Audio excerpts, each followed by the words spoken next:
रविकांत बैठो। सरपंच साहब बैठिए। आप आ जाओ, आप आ जाओ, आप आ जाइए।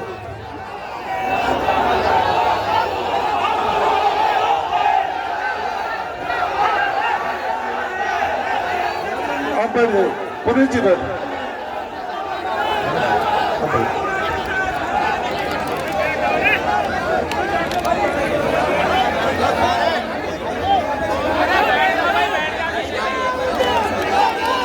शांति से आप एक बार इधर से बैठो, आप बैठ जाओ, बैठिए, बैठो बैठो बैठो बैठो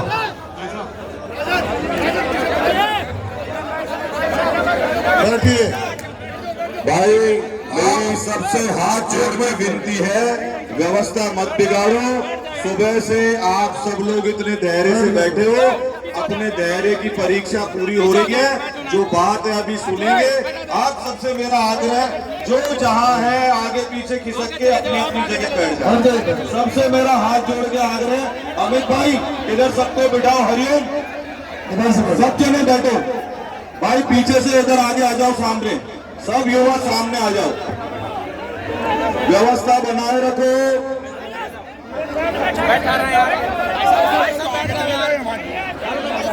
अब अभी तक आप सबकी बात सुन रहे थे, अगर मैं बोलूंगा तो मेरी सुनोगे क्या? मेरी बात सुनोगे क्या? बोलो भारत माता की, भारत माता की, भारत माता की।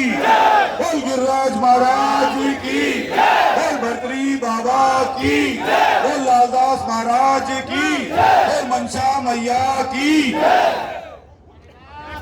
सुबह से यहाँ पधारे हुए हजारों की संख्या में, सबसे पहले तो मैं हाथ जोड़ना चाहूंगा हमारे संत समाज को।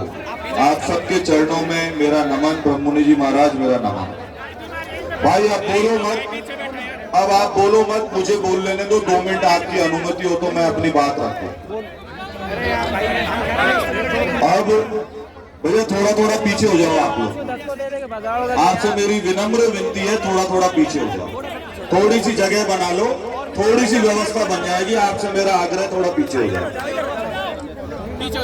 और आप जितने भी लोग हो, आप कृपया अपनी जगह बैठ जाओ। पत्रकार बंधुओं से भी मेरा निवेदन है कि थोड़ी सी ऐसी व्यवस्था बनाए कि पीछे के लोगों को दिखता रहे, जिससे व्यवस्था खराब नहीं हो। परसों रात से, यानी 19 तारीख की रात से ये सारा प्रकरण चल रहा है, जिसमें आप सब लोग अटूट रूप से हमारे साथ बने हुए हो। इसके लिए मैं पूरे इलाके की, हमारे कार्यकर्ता, हमारी जनता, हमारे जितने भी बड़े बुजुर्ग, हमारे सम्माननीय जितने भी नागरिक हैं, उन सबको मैं हाथ जोड़ के दोनों हाथों से झुक के प्रणाम करता हूं। जगह नहीं है, मेरी तो इच्छा ये थी कि मैं लेट के आपको साष्टांग प्रणाम करूं, तो मेरे प्रणाम को साष्टांग प्रणाम मान लेना।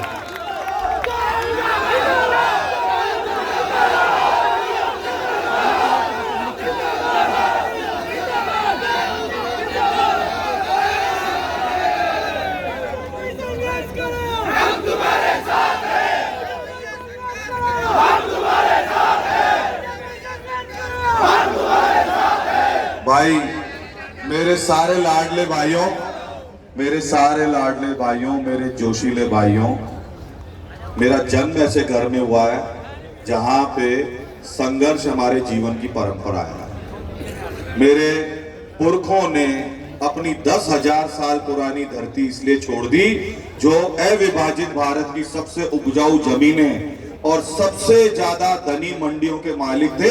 उसने अपने 10,000 साल पुरानी पुरखों ने वो जमीन छोड़ दी, क्योंकि उनको अपना धर्म प्यारा था। तो मैं ऐसे परिवार में, ऐसी माँ की कोख से पैदा हुआ हूँ, ऐसे पुरुषार्थी समाज में पैदा हुआ हूँ, जिन्होंने अपनी 10,000 साल पुरानी धरती अपने धर्म के लिए छोड़ दी। तो संघर्ष हमारे रक्त में है, और संघर्ष करना हमारी फितरत में भी है, तो संघर्ष से कभी भागेंगे नहीं। आपने अभी आज कई लोगों के विचार सुने।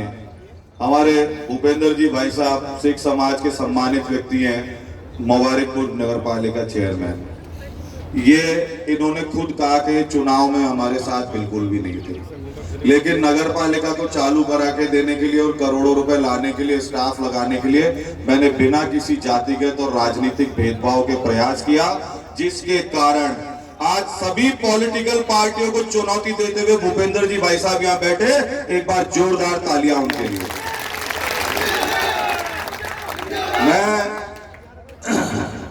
मेरे साथ राजीव सैनी जी बैठे हैं, सारी दुनिया को पता है चेयरमैन राजीव सैनी जी नौगावा कांग्रेस में थे।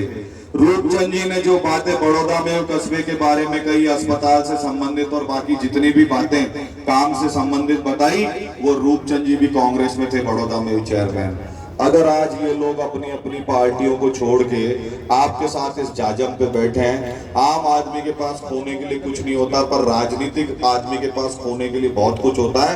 तो जितने भी तमाम हमारे सरपंच आज यहाँ हैं चुने हुए, पूर्व सरपंच हमारे रामजीलाल अंकल, मेरे को जब भी मिलते हैं बड़ौदा में वाले, तो मैं हमेशा उनको बोलता हूँ कि अंकल घुटनों में दिक्कत हो रही है, घुटने बदलवा देते हैं। इस हालत में भी हाथ में कोई बैसाखी लेके, कोई छड़ी लेके आया है। ऐसे बुजुर्गों को मैं अपने आंसुओं से भी आपके पैर छूं तो मैं आपका कर्जा नहीं चुका सकता।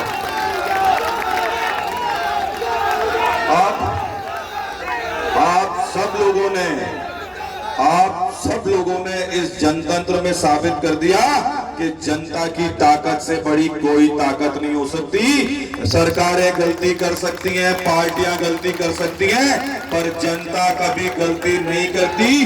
जनता एक बार जिसको आजमा लेती है, पजोग लेती है, जनता के दिलों में जो घर बना लेता है, वो जनता के बीच में उनके दिलों पे राज करता है। ये आपने मेरे काम पे मोहर लगा के बता दिया। मैं 10 महीने के काम से आपका एमएलए नहीं, मंत्री नहीं, मैं आपका मुख्यमंत्री, प्रधानमंत्री सब कुछ मान रहा हूं अपने आप को। मुझे सब लोग, मेरे दोस्त, बड़े बुजुर्ग, समर्थक, सब लोग एक बात कहते थे, यार इतनी बुरी तरह से चुनाव आ रहे हो, तुम पागल हो क्या, क्यों चक्कर लगा रहे हो, क्यों पढ़े हो, क्यों दिन रात काम कर रहे हो। मैंने बोला कि वो 35,000 लोगों ने कोई गलती नहीं की, उनका निर्णय सही था। 90,000 वाले का भी गलत था, 72-73,000 वाले का भी गलत था। ये आज आपके बीच में मैंने साबित करके दिखा दिया है। और मेरी ताकत आप लोग हो। सब लोग यहाँ पे बात करते हुए कह रहे हैं कि हम पिछले चुनाव में जय भाई के साथ नहीं थे, आज सारी पॉलिटिकल पार्टियों को छोड़ के हम जय भाई की जाजम पे आके बैठे हैं। मैं तो बन गया भाई तुम्हारा प्रधानमंत्री, राष्ट्रपति, सब मैंने तो सब सिर माथे कर लिया। मेहनत और परिश्रम, तीसरे नंबर पे आने के बाद भी मेहनत और परिश्रम किसी नंबर और वोटों की गिनती की मोहताज नहीं होती। ये आप लोगों ने साबित कर दिया, मुझसे ज्यादा आज आपने यहाँ आके साबित कर दिया। इस धूप में सुबह से आप बैठे हुए हो, हमारी माताएं बहनें बैठी हुई हैं, हमारे बच्चे बैठे हुए हैं, हमारे छोटे भाई बैठे हुए हैं, हमारे बड़े बुजुर्ग बैठे हुए हैं। भारत भूषण जी, हसीन और हम मिलकर के मेवात में जब ये हरियाणा में कोई परेशानी होती है तो अधिकार से मुझे फोन करते हैं, हरियाणा से चल के लोग यहाँ बैठे हुए। ये ताकत है आपकी, ये ताकत है आपकी, ये कमाया हमने। नहीं मिलेगा पद, मिलेगा देख लेंगे, राजनीति आएगी चली जाएगी। पर मैं एक लाइन में अपनी बात कहना चाहूंगा, तुम मुझे यूं भुला न पाओगे, नहीं भूल पाओगे। ये 10 महीने तुम्हारे और हमारे इलाके के 20-30 साल पे भारी होंगे, ये आपने आज साबित कर दिया। जैसा कभी भी नहीं हुआ वैसा 2 दिन के अंदर एक बार नहीं 2-2 बार दिखा के आपने साबित कर दिया। कहीं तो आदमी टूटता है। रामगढ़ में खत्म करना है भय, तो रामगढ़ को लाना होगा जय।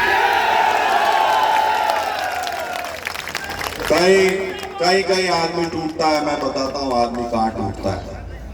आहूजा साहब इन दिनों बहुत बीमार हैं, उनकी तबीयत ठीक नहीं रहती, लगातार बीच बीच में हॉस्पिटलाइज भी हो गए, आईसीयू में भी रहे।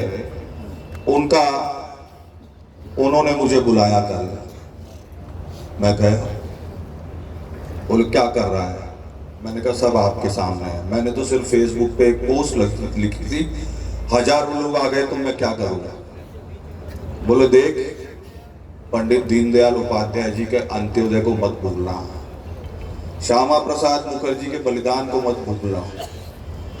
जो लड़ाई अपन ने लड़ी विशेष रूप से एससी समाज के लिए, राजपूत समाज के लिए, राय सिख समाज के लिए, इन गरीब गुरबों को मत भूलना। अगर तू चुनाव लड़ेगा तो सबसे ज्यादा दुख मुझे होगा और किसी को नहीं होगा। आदमी कहीं तो टूटता है। मुझे उन्होंने कहा कि बाकी सब ठीक है पर पार्टी अपनी माँ है। होंगे लोग ऐसे जो माँ को एक दिन में डायन बना देते हैं। तुम कपूत नहीं हो, तुम सपूत हो हमारे परिवार के। तुम्हारे लिए माँ नहीं बदल सकते, सब कुछ बदल लेता है आदमी, माँ कभी नहीं बदलती, बाप कभी नहीं बदलता। तो यहाँ मेरे पास लगातार फोन आ रहे थे और मैं किसी के भी फोन नहीं उठा रहा था।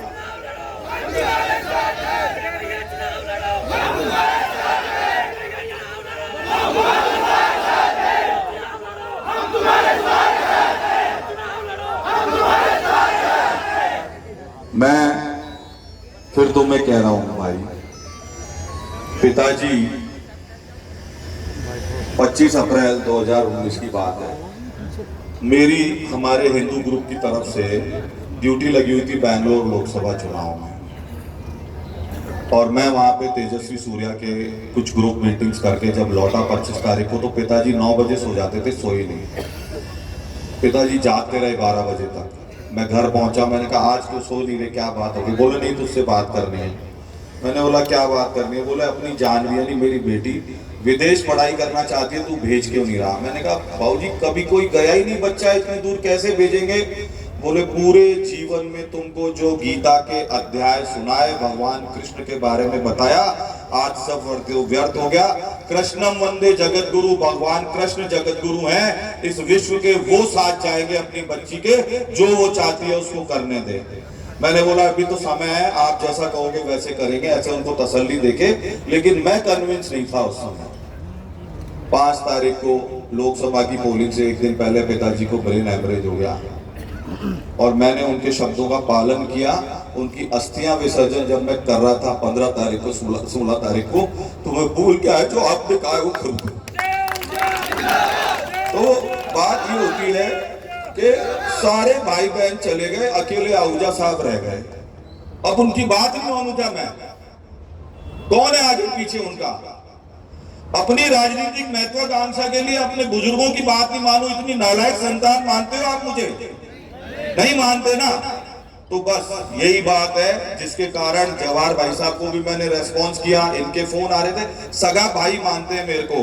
पुनीत कर्नावट जी जयपुर के डिप्टी मेयर हैं, जीवन भर का साथ है, सगा भाई मानते हैं मेरे को। गौतम दत्त जी से भले ही परिचय नया है, लेकिन भाई से ज्यादा प्रेम किया मुझे। कुलदीप भाई साहब अपने इलाके के दामाद होते हैं, हमारे बहनों ये हमने बहन दी हुई है। इन सब लोगों को मैं कब तक अवॉइड करता? आखिर किस आदमी की इतनी हिम्मत होती है? मैं कोई नालायक आदमी थोड़ी हूं जो भाई बन समझाने आए और मैं उनको अंगूठा दिखा दूं, ऐसा आदमी नहीं हूं मैं। मैंने इनको बोल दिया कि आपको जो करना है करो, आप जो कहोगे वो करूंगा। आहूजा साहब ही हमारे हाईकमान है। घर का हर बड़ा बुजुर्ग जो आपके सिर पे पेड़ की तरह, वट वृक्ष की तरह आशीर्वाद रख के छांव की तरह बैठा है, अगर हम उसकी बात नहीं मानेंगे तो हम क्या कहलाएंगे? अरे कपूत नहीं है यार हम। दुनिया में सबको टाला जा सकता है, अगर आदमी अपने माता पिता, अपनी पत्नी, अपने बच्चे, अपने भाई बहनों को भी अगर निर्लजता से नकार देता है तो उससे ज्यादा निकम्मा कोई आदमी नहीं होता। बहुत सारे भावनात्मक पक्ष होते हैं। हो सकता है ये 10 महीने ऐसे हों कि राजनीति में यही 1-1.5 साल और 10 महीने का पीरियड लिखा था, तो भी मुझे कोई फर्क नहीं पड़ता। आज आहूजा साहब अगर खुश हो जाएंगे तो मैं बन गया देश का प्रधानमंत्री, मुझे इससे ज्यादा कुछ नहीं चाहिए। कल रात को भाई साहब के बहुत दबाव पे मैं यहाँ के कई बड़े बुजुर्गों से आज्ञा लेकर के जयपुर गया। इन्होंने कहा तुम जयपुर चलो, मैंने कहा चलो। वहां पे मुख्यमंत्री जी ने मुझे छोटे भाई की तरह डांटा भी, दुलार भी किया। कुल मिला के देखो भाई मेरा तो मन भर गया, क्योंकि भजनलाल जी ने रोटियां बना के आहूजा साहब को खिलाएंगे जब वो एबीपी में थे। ऐसे तो हमारे रिश्ते हैं लोगों से, कैसे ठुकरा दें? कैसे नुगरे हो जाए, कैसे नालायक हो जाए। सब कुछ हो सकता है, आपका भाई नुगरा नहीं हो सकता। चाहे 35,000 वोट दिए पर बदला 2 लाख वोट वाला लगा के दिया तुमको 10 महीने में। चाहे 35,000 वोट मिले पर बदला दिया 2 लाख वोट वाला। रामगढ़ की डिस्पेंसरी में सारे माफियाओं को धता बताते हुए अपने जोर से सोनोग्राफी लाके दी है।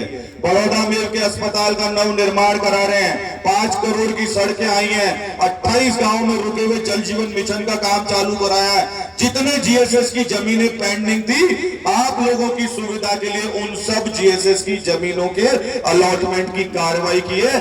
दलित समाज, प्रजापत समाज की 70 जमीनें भू माफिया लैंड ग्रैबिंग करने वाले जो लोग यहाँ पे हैं, गुंडा तत्व, उनसे मुक्त कराई है। 35,000 का बदला 35 लाख जैसा दिया है। इसलिए बोलता हूं कि तुम मुझे यूं भुला ना पाओगे। जब कभी भी सुनोगे गीत मेरे, तुम हमेशा यूं ही गुनगुनाओगे। तुम जय आहूजा को यूं कभी नहीं भुला पाओगे। अब चलते चलते मैं तो बैठ रहा हूं, बात अपनी हो गई मेरी पूरी। सबसे पहले तो मैं हमारे माननीय अध्यक्ष जी और पंचों से कहूंगा कि अभी भी मेरे जीवन की डोर आपके हाथ में है अध्यक्ष जी। मैं अकेला निर्णय लेने वाला कोई नहीं हूं। पंचायत जब बैठती है तो किसी की कोई औकात नहीं होती। मैं इस पंचायत का एक अदना सा वो व्यक्ति हूं। जब समाज में 2 पक्षों में झगड़ा हो जाता है, विवाद हो जाता है, तो पंच फैसला करते हैं उस झगड़े का समापन कैसे होगा। थाने थपाने नहीं करते हम आजकल भी। आज तक भी गांव में 70% 80% मामले पंचायत करके सुलटाए जाते हैं। तो मेरी पीड़ा के लिए ये पंचायत जोड़ी गई है। अब पंचों के हाथ में निर्णय है कि वो आगे अपनी ओर से जो सत्ता की ओर से, हमारी राज्य सरकार की ओर से प्रतिनिधि आए हैं, उनसे क्या कहते हैं। मैंने अपनी बात पंचों के समक्ष आज सुबह पूरी एकदम पारदर्शिता से रख दी थी। और कल भी मैं गया था तो सारे बड़े बुजुर्गों की आज्ञा लेके, अनुमति लेके और आशीर्वाद लेके गया था, वरना मैं पहले बात नहीं कर रहा था। और मैंने सबके समक्ष आहूजा साहब की क्या इच्छा है ये भी सामने रख दी थी, तभी मुझे जाने की आज्ञा मिली थी। तो अब ये पंचों के ऊपर निर्भर करेगा। सरकार की ओर से हमारे माननीय दक्ष साहब बैठे, मंत्री जी, सरकार की ओर से मेरे बड़े भाई तो क्या हमारे जीजा, अरे भाई जीजा के लिए ताली ना बजाई तुमने। अपना गंडूरा के दामाद हैं हमारे आदरणीय कुलदीप जी, और हमारे भाई साहब जवाहर जी बैठे हैं, जिनका जय और जवाहर का प्रेम इस इलाके में अमर प्रेम की तरह जाना जाता है। जवाहर जी के लिए भी भाई तालियां बजा रहे हैं। अब क्या है कि मुख्यमंत्री जी से सबका बात करने का अपना अपना तरीका है। उन सब के अंदर मेरे सबसे प्रबल एडवोकेट, विद्यार्थी परिषद में उंगली पकड़ के चलना सिखाने वाले, जब चुनाव लड़के जयपुर गया और मुझे पता था मैं हार रहा हूं, तो मैं भाई साहब के ऑफिस में गया पूरी चीजें और इनसे लिपट के रोया कि भाई साहब मुझे अभिमन्यु की तरह अपने ही लोगों ने मारा, मेरी पीठ में से खून रिस रहा है। और भाई साहब ने सबसे पहले गले लगाया, ऐसे मेरे पुनीत जी भाई साहब, मैं आप सबको सारी बात छोड़ता हूँ, जीवन में क्या होगा देख लेंगे। तुम्हारा भाई शेर है। मैंने उस दिन भी कहा था कि ये भावनाओं के आंसू आ सकते हैं, लेकिन जब जय आहूजा को लड़ना होता है तो दोनों हाथ में तलवार लेके महाराणा प्रताप का भाला लेके लड़ने वाला आदमी है। कायर नहीं हूं मैं, आंख में आंख डाल के बात करना जानता हूं। अब पंचायत की ओर से मैं हमारी महापंचायत के अध्यक्ष जी और सभी पंचों को कहना चाहूंगा कि पंचायत की ओर से जो बात रखनी है वो हमारे बंटी भैया बात रखना चाहते हैं। वकील साहब बहुत सीनियर एडवोकेट हैं। मैं बंटी भैया को, माननीय अध्यक्ष जी अनुमति है, बंटी भैया को माइक दे दूं।